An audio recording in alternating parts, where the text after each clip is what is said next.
The 1996 Marlboro Grand Prix wasn't just the start of the 96 kart season, but was the dawning of a new era. It was the first kart race in the second open-wheel split, and it was very similar to the first IRL event back in January. It was the opening race of the season, held in Florida, and the first IndyCar race at a new track. The area of Homestead had been completely demolished by Hurricane Andrew in 1992, so to rebuild the area, the idea came about to build a racetrack. Ground had broken in 1993, and by 1995 the track was completed. But the track that the cars would race on is pretty far off from the track we know today. Originally, the track was a downsized Indianapolis, around 1.5 miles in length, with 4 90-degree corners and 6 degrees of banking. This layout wouldn't last long, as it was turned into a traditional oval starting in 1997. So this and the 97 races would serve as the only IndyCar races on the Mini Indy layout. There were a lot of rookies in the field, creating one of the most talented rookie classes in the history of the sport. Alex Zanardi and Greg Moore were the highlights, but the likes of Mark Blundell, Eddie Lawson, and Jeff Krosnoff were no slouches either. Qualifying would be delayed by rain, with time trials being held 3 hours before the start of the race. Paul Tracy, returning to Team Penske after a year at Newman Haas, would grab the pole position, with Gilles de Ferran starting alongside. Roberto Moreno, in his first IndyCar race since 1986, would be your last place starter, starting down in 27th for Dale Coyne. Parker Johnstone, as Comtech team, withdrew from the race after Johnstone was concussed in a practice crash. Besides Greg Moore having to pit after a crew member left something on the front wing, the field was ready to go. With everything set up, we can get to the green flag. Actually, that last line was a lie, as coming to the green flag, Mark Blundell and Roberto Moreno spun, with the latter hitting the outside wall. Blundell would continue on, while Moreno's contact with the wall would take him out of the race. With one car already out, the field ordered again, and yet another failed start, we can finally get racing. Tracy would surge ahead, with Gilles de Ferran and Jimmy Vasser slotting in behind. But as quickly as the race went green, the yellow came out again after Michael Andretti clipped his wing on the back of Mauricio Gugelmin's car, showering the back straightaway in debris and bringing out yet another full-course yellow. Andretti would have to file into the pits to fix it, and this pit stop was disastrous. The crew was having trouble getting the front wing off, and after what felt like hours getting the nose off, the team decided to send Andretti out without a front wing to help him stay on the lead lap. And as the pace car neared to put him a lap down, the crew got out of the way right as Michael stalled it. They'd eventually put the front wing on it, but this cost him a lap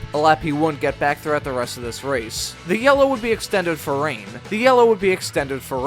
But it was light enough at the time to restart the race. Over the next 8 laps, Tracy had pulled a commanding lead, being up to 6 seconds ahead of Gilles de Ferran as yet another yellow came out. The rain from the previous yellow was lingering, and was slowly getting heavier. The rain wasn't a downpour, but kept the track wet enough to the point where they couldn't race under green. The field would parade around under yellow, ticking down laps, but soon enough the red flag would be flown. After half an hour, the red flag would be withdrawn, with the remaining 26 cars getting the race back underway on lap 40. Tracy almost immediately drove away from the rest of the pack, with the only thing hurting his lead being lap traffic. Mauricio Gugelmin would then bring out a yellow after a spin, and despite driving it back to the pits, another issue would take him out of contention. On the next restart, Al Unser Jr. would clip his front wing off the back of Carlos Guerrero's car, giving Guerrero a puncture, Unser a broken front wing, and bringing out the yellow yet again.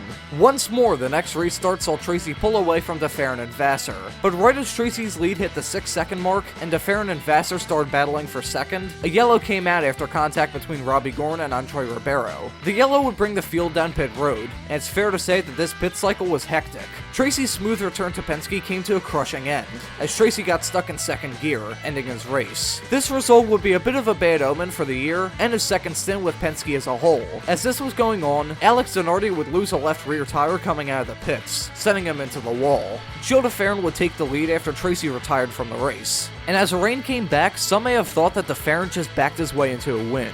But the rain just wasn't strong enough to bring the race to an end, although it did extend the yellow. We wouldn't get the race restarted again until lap 102, and as soon as we got the race restarted, Jimmy Vasser would grab the lead from de Ferran. It was a pretty racy 15 laps, but as the laps ticked down, the order was essentially set in stone. After leading 32 laps, Jimmy Vasser would take the win in the 1996 Grand Prix of Miami, winning the first IndyCar race of his career, and kicking off what would end up being a pretty dominant year en route to his first and only IndyCar championship. Gilles de Ferran would finish in second, with Robbie Gorn in third, just barely edging out Scott Pruitt. I'd be lying if I said this race was really exciting, because at points in this race it really wasn't. But the significance of this race goes way deeper than just the on-track product. As I said at the start of this video, this race was the beginning of a new era of IndyCar racing, and some may say that this race's significance outweighs the boring on-track product. If you take the race by by itself, it's fairly forgettable, but taking everything else into account makes it a unique event. Thank you for watching, and have a great afternoon.